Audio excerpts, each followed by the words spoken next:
Y por otra parte, de México acudió a la cumbre del G20 el titular de la Secretaría de Relaciones Exteriores, Marcelo Ebrard, quien ocupó el lugar de Andrés Manuel López Obrador y tuvo breves encuentros con los primeros ministros de Japón, Shinzo Abe, y de Canadá, Justin Trudeau, así como al presidente de Estados Unidos, Donald Trump. Ebrard también se tomó la foto oficial de la cumbre, junto con todos los jefes de Estado y de gobierno. Y frente a las críticas por no ser el presidente López Obrador quien asistiera a este evento, Ebrard Casaubon aseguró que tanto él como su acompañante, el secretario de Hacienda Carlos Ursúa, podrán participar en todas las actividades del G20. Para analizar el papel de México en esta cumbre y la perspectiva económica en el contexto de los diferentes económicos o situaciones económicas entre México y Estados Unidos y sus diferendos económicos, se encuentra en la línea telefónica el doctor Arturo Huerta, economista y profesor investigador de la Facultad de Economía de la Universidad Nacional Autónoma de México. Doctor, le saludamos, buen día. Angélica y José Luis, buenos días a ustedes del auditorio. ¿Cómo siente que será visto México ahí en el G20, en este contexto internacional y particularmente el nacional, sin la presencia del presidente López Obrador? ¿Afecta de algún modo su ausencia, doctor? Mira, estos foros internacionales van y vienen, y la cuestión es de que sigue la problemática económica mundial, siguen los problemas de los cambios climáticos, sigue la guerra comercial, siguen los problemas de migración, pero son, considero, importantes tribunas para finalmente decir discursos diferentes. Esta posición que está haciendo el presidente de Francia con respecto al cambio climático, dice, bueno, aquí es mi posición de línea roja, que si Brasil se retira, voy a hacer tales y tales acciones de no firmar el acuerdo de libre comercio.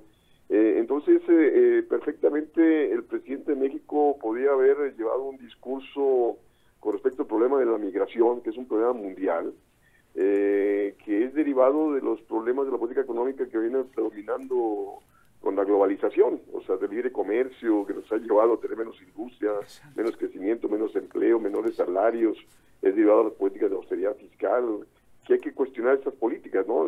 Desgraciadamente el gobierno mexicano sigue dependiendo de estas políticas, ¿no? Claro. Pero la cuestión es de que a estos foros hay que llevar discursos diferentes, porque, repito, no han cambiado los rumbos de la acontecer internacional. Y en ese sentido, doctor Arturo Huerta, Marcelo Ebrard y Carlos Ursúa, ¿tienen autoridad para negociar en materia económica en nombre de México?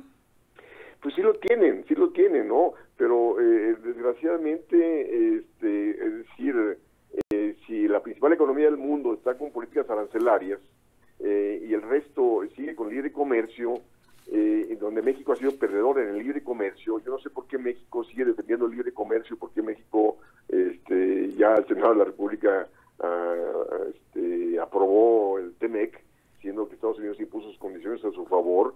Entonces es para que tú también instrumentes políticas proteccionistas para proteger el agro, para proteger la industria, el crecimiento económico, porque existe toda una mentalidad neoliberal a nivel mundial, todo el mundo en contra de los aranceles, en contra de el proteccionismo y defendiendo el libre comercio, siendo que es la causante, repito, del menor crecimiento que veníamos teniendo desde los 80 hasta la fecha. Es causante de desempleo, de bajos salarios. Entonces, a Estados Unidos le está resultando los aranceles. Es la economía desarrollada que más crece del 2010 a la fecha, ¿no? El primer trimestre de este año creció 3.1%.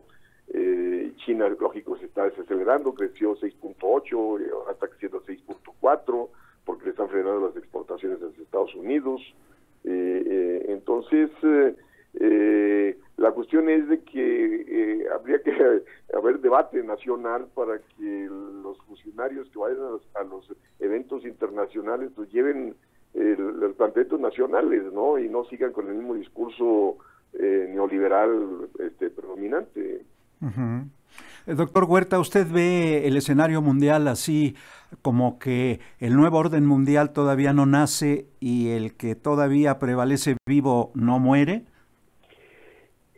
La cuestión, efectivamente, o sea, sigue predominando las políticas del libre comercio, las políticas de más mercado, menos Estado, que nos están llevando, repito, al estancamiento. El mismo Banco Mundial reconoció días pasados que el 2019 se va a crecer menos que el 2018 y el 2020 se va a crecer menos que el 2019, y es resultado de estas políticas. O sea, está el problema migratorio que enfrentamos nosotros y a nivel mundial, y que es resultado de esto. O sea, eso no se resuelve con políticas de dar 30 millones de dólares a El Salvador, sino hay que impulsar el desarrollo industrial, el desarrollo agrícola de todos los países, crear condiciones de empleo bien remunerado, que las políticas neoliberales nos han llevado, repito, al atraso, a aumentar los diferenciales entre los países exitosos y los no exitosos.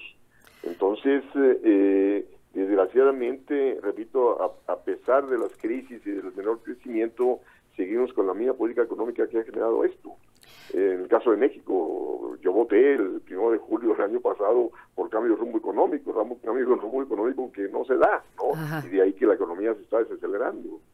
Claro. Muy bien, pues, doctor, todo un placer platicar con usted esta mañana, aclarar muchas cosas. Agradecemos al doctor Arturo Huerta, economista y profesor investigador de la Facultad de Economía de la Universidad Nacional Autónoma de México, por esta entrevista, y si nos permite, lo buscaremos más adelante. Muchas gracias, Angélica y José Luis. Que tengan buenos días. Un abrazo. Gracias, doctor, buen día.